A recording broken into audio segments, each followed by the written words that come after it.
არა ესეთი გამოწვევის წინაშე. განსხვავებულ სტილზე უნდა დავახვიოთ დავახვიოთ არ ქვია, უფრო დავტალღო. ჩვენს მომხმარებელს აქვს ძალიან სწორი თმა, რომელიც ძალიან მობეზრდა და გვინდა რომ ტალღისებური გავხადოთ და ცოტა ქაოსური ვარცხნილობა გამოვიდეს. ამიტომ გამოვიყენე აი ესეთი ძალიან დიდი და მსხვილი ვიგუძები. სტილისტებისთვის ვიტყვი რომ თემუდამ გამოვწერე და სულ მინდა და დატესტვა და კაკრას მომივიდა ისეთი მომხმარებელი, ვიზეთ შემიძლია დავტესტო. და ჩემთვისაც გამოწვევა ეს სტილი, ჯერ არ გამიკეთებია მსგავსი ბიოდახმობა, ესეთი მსხვილი ვიგუძებით და შედეგებს აუცილებლად გაგიზიარებთ. და აი ესეც დაპირებული შედეგი.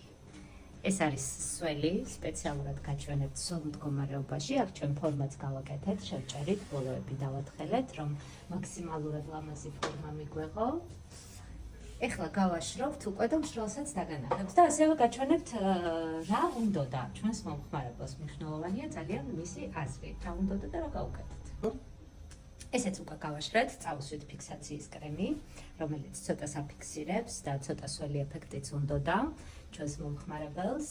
აი ამ სურვილით მოვიდა, ესეთი უნდოდა, ცოტა მეტად დაიხვა ჩვენ შემთხვევაში თმა, მაგრამ შედეგით მე მგონი ძალიან კმაყოფილია და ძალიან მოხდა ახალი იმიჯი.